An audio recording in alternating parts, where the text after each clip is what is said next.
could be loved. Welcome to the Grand Columbia channel. If you haven't already, subscribe, like, make comments, probably be some comments on this. What I'm going to give you today is some information, my opinion on these protests / riots, depending on where you live. I'm going to try to put some perspective to it, and my opinion is based on a lot of information, research, and years of experience here. Of course, because it's my opinion, I hold it as being valid. I suggest, if you're really interested, that you do your homework. But I will give an overview as to what's it like here, is it dangerous, you know, the questions I keep getting. So what's going on in Colombia? Well, as some of you know, there's something that occurs every year, sometimes twice a year, but usually it's every year. It's a scheduled event. It's called Paro. It's where they'll protest particular policies of the government. Usually it's teachers need more money, schools need more money from the government, and gasoline prices are too high. So you got teachers and taxis. Those are the usual suspects. Now this year there was talk, it was never passed, but there was talk about a problem that's coming up in about 5 years here in Colombia. Now, like all countries, this COVID thing is just taken a huge toll on everything. The government, which is not a social program type government, but they have a few, but they had to, or they did create some programs to help people out. So they were actually sending cash payments to, I believe, is 3 to 5 million people, primarily older or unwed mothers. That they prioritized it. They also were delivering truckloads of food to poor neighborhoods and towns all over the country. Like all governments, they don't have a big vault with a bunch of money sitting there. The only money that a government has to operate on is the money they collect in taxes. Colombia is not a high taxed country. People say, oh, but the VAT, it's 19%. Well, it's true, it's 19%. You look at a place like Ecuador where, what is it, 14%? You say, well, look at the contrast. Except in Colombia, unless you're a high wage earner, that's the only tax you have. Even a lot of the import taxes have dramatically decreased or gone away completely. So, and you look in Ecuador, and yeah, the VAT, value added, they call it EVA, is I think the lowest in South America. But what they don't include in that are the massive import taxes and the effect that it has on the everyday person. A few years ago, I sat down and oh my God, it took me a day and a half, but I calculated best I could figure is the actual tax rate in Ecuador works out to about 25%. Here, 19%. Again, unless you're a high wage earner. So they don't tax a lot, and what they do tax actually goes to particular programs.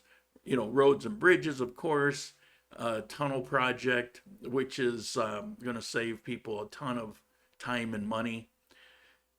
They've actually been pretty frugal, and as a result, they've got a pretty good credit rating worldwide, and they've got a really good investment rating because they've been good caretakers of money. Now, you'll hear a lot of political propaganda, and they'll say, you know, it's like the rich are stealing from the poor, and, you know, the same old story. But the reality is what it is, and it's there to be seen.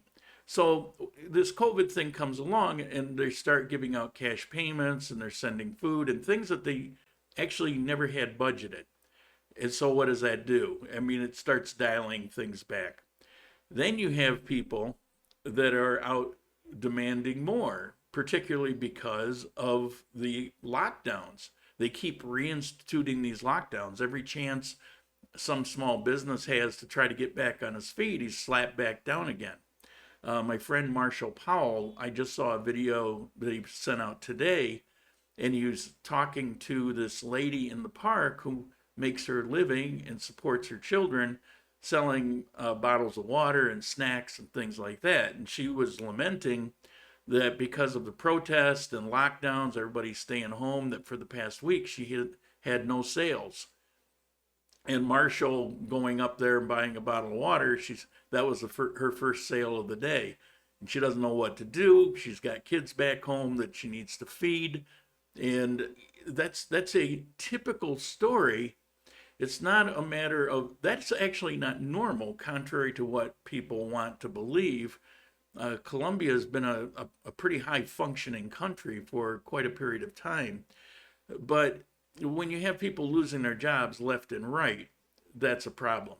So let's get back to the protests. So what's going on? There was talk in the government because their investment rating is a precious thing to the country, and it's in danger of falling. And if it becomes a place that people don't want to invest, that's going to really hurt particularly the lower end of the population economically. Plus, they've got the national credit rating. I believe in 5 years that's reevaluated. So they have a few years to get their house back in order. At the same time, they have a bulk of the population demanding new support mechanisms. In other words, they want more out of the government. But the government, the money it has, is already budgeted and spent. So what do you do? Well, they actually want to institute some of the programs. You take all those things into account, they're going to need more taxes. Now, here's where the sticking point comes in, and you can research this, see it for yourself. I believed at first what somebody had told me, that they were just talking about raising the EVA 1%. This is actually, along with a ton of misinformation out there, is just one more. That's not the plan. The plan is actually the lower end people, middle class and lower, they'll never see a tax. It's a tax on higher income people, and it's not that huge, but it does go up to as much as 39%, that's pretty big. Also, they're focusing on people with higher incomes that have not paid taxes, and so they're going back and retroactively looking at that. These are the things that they're doing. It's kind of almost a tax reform, so that they can try to put their house back in order. And so this year, the protest time comes around. What are we going to protest? We're going to protest tax. Now, this is being fueled by the same thing that fueled the riots in Ecuador last year, the 2019, when in Bogota they burnt down that big building, and shootings in the street, all kinds of bad things took place. It's the same, the format is actually very similar to what you've been seeing in the United States for the past year or so. So what happens is, all right, it's time for the scheduled protests. So people come out and they're protesting, and they're doing their usual things. They're waving the Colombian flag. People are fiercely patriotic here. But they've been fed a lot of bad information. You've got a former presidential candidate named Petra, which when you talk to people here that are like 40 and below, they don't even know this. But at one time, he was one of the main leaders of the FARC. He's a criminal. He was a murderer. And the reason he got to run for president is the last president, Santos, in the agreement with the FARC to disarm and disband, which they actually mostly didn't do. It was to essentially forgive that and allow them to run as a political party. So you have this guy who is a known criminal murderer, leader of the FARC, who was trying to tear Colombia down, running for president last time around. Well, since then, he lost pretty soundly. But since then, there's been so much propaganda and rewriting of history that people are all wound up thinking that this government is a right-wing government and they're, trying to murder the people, and I'll get to that in a moment, and that they're trying to tax the poor, and just saying a lot of things that just simply have no basis in reality. And no surprise, he's actually running for president again next year. He's a socialist, which is, what the FARC claim to be. Socialism, everywhere it's been, has always really been a power grab.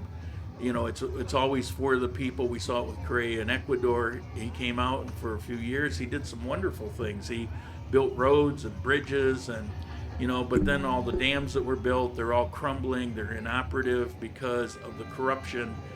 They got filthy rich over it. It's a similar story everywhere. Here it's the same. It's a power grab that's going on, but they're using the same tactics that you're seeing all around the world. For example, here in Armenia, we had our peaceful protests going on, and I've got video of it.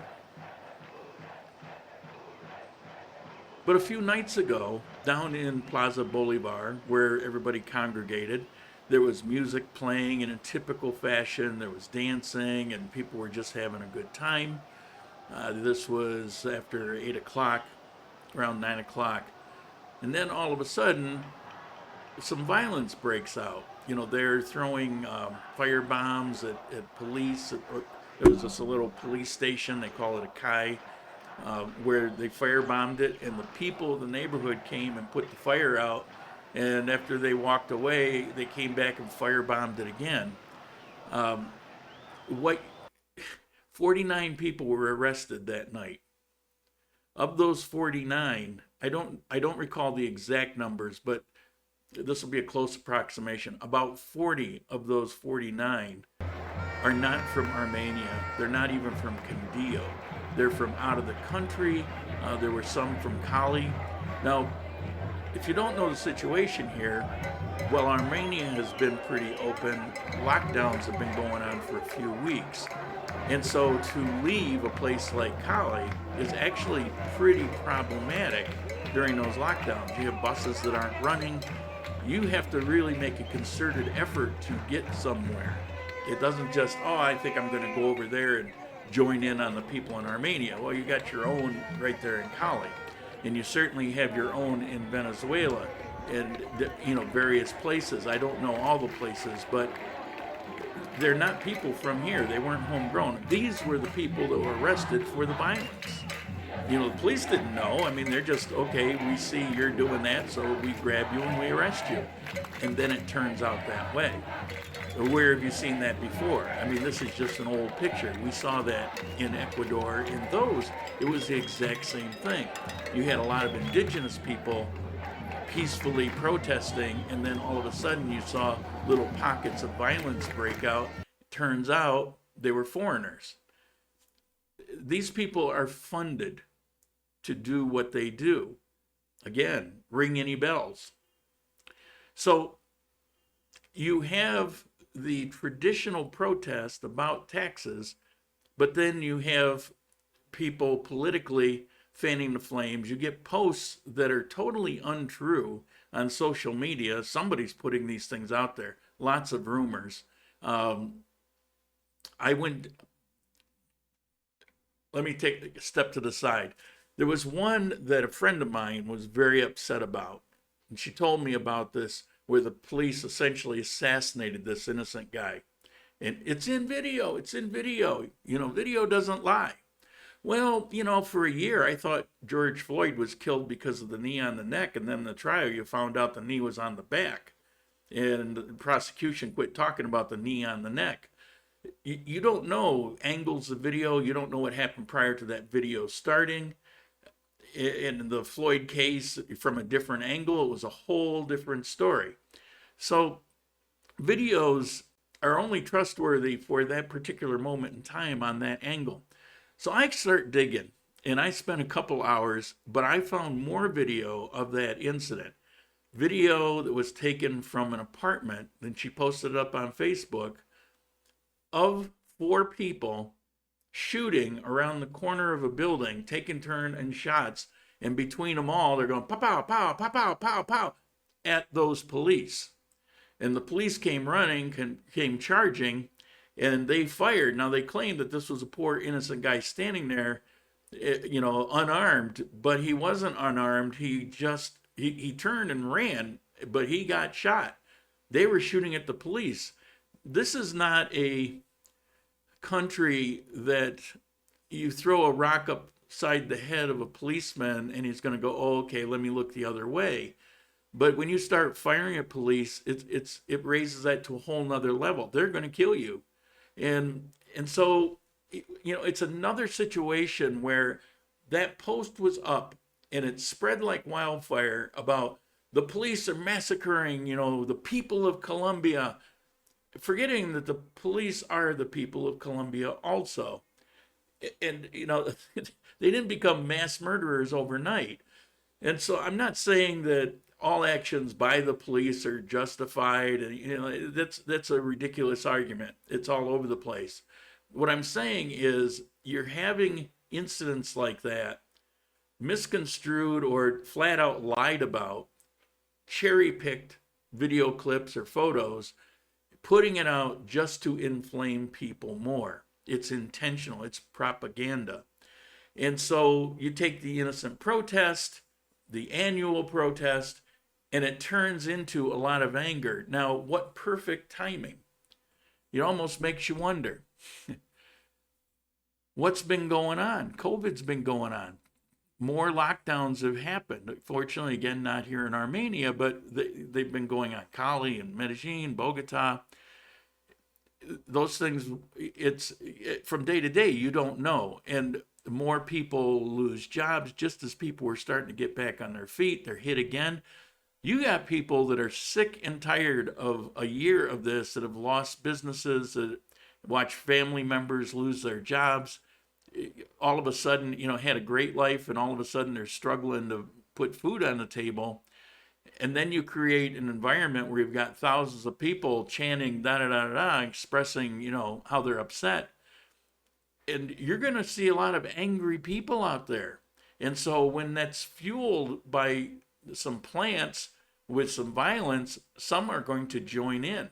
And we saw in Cali where they not only joined in, but they broke into that movie star, stole cell phones, TVs, all kinds of things, a target of opportunity.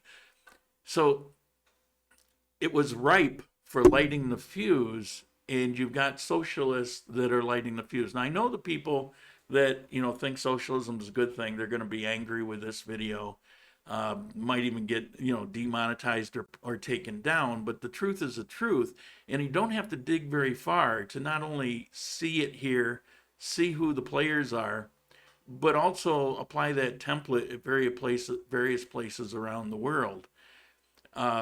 It's a real thing, and we have our own version of an Antifa here. So that's really what's going on. Now, from a practical standpoint, what's happening? Well, I can speak to here in Armenia. Here in Armenia, I was out there walking around. I feel completely safe. As a matter of fact, knowing here and knowing the people here that I know, if anything were to happen, you'd have dozens of people coming to your aid, defending you. And they do that to each other, just like they did for that police station. Or it's like you put like 2 or 3 men in there, and it's a phone, and they go walk on parole, come back. They kept their lunch under the counter. It's a little bitty thing. So people here are like that, and you're beginning to see some backlash in social media with the Colombian colors and in tears, and a lot of sadness about what's going on. First of all, I'll tell you that around the country there have been nowhere near the shootings that you would see on social media. On social media, you would think people are being gunned down willy-nilly. I saw a photo. It was funny, except the situation isn't funny. There was a post on social media talking about the police and how they're out hunting people and trying to gun them down, particularly if they're poor. And the photo is down from a building, and it shows the two police standing on a street corner, and they have guns. I mean, how does that translate to what the poster was saying? But these things, people grab it and they go, "Oh, see, here's more proof, here's more evidence," and the lie spreads. Of course, the police have guns. They've always had guns. You've got security guards everywhere that have guns. I saw a post, and it was a well-meaning post, and I got what he was trying to say, but he implied that it's like almost impossible to get a gun here in Colombia. That's actually not true. Well, you have to jump through hoops. You have to have a clean record. You've got to have people that vouch for you. You have to have some sort of reason, like if you're a coffee farm and you want security. The proof of what I'm saying is you have a ton of civilians that have jobs, just like a 9-to-5 job, working as a security guard. In my apartment building, we've got a number of security guards, and some wear pistols. Not all. Every bank, you're going to see usually some security guard there with a shotgun hanging down off his chest. Having a gun in Colombia is not easy, but a ton of people have guns in Colombia. And certainly the police have guns. I saw another where there was a helicopter with a machine gun hanging out the window. And these things are implications. I wouldn't doubt that was probably an old photo, but maybe not. When I lived in Provenza, I was actually on the path where usually once every day or two, 1 or 2 helicopters from the local station would fly by my building, and sometimes at a pretty low altitude. And guess what they had? They had guns hanging out the window. That they're equipped that way. It's just how they operate. And so now we put a photo up showing something that's actually pretty normal, and it's turned into reinforcement how the police state is trying to massacre its own population. It's absurd.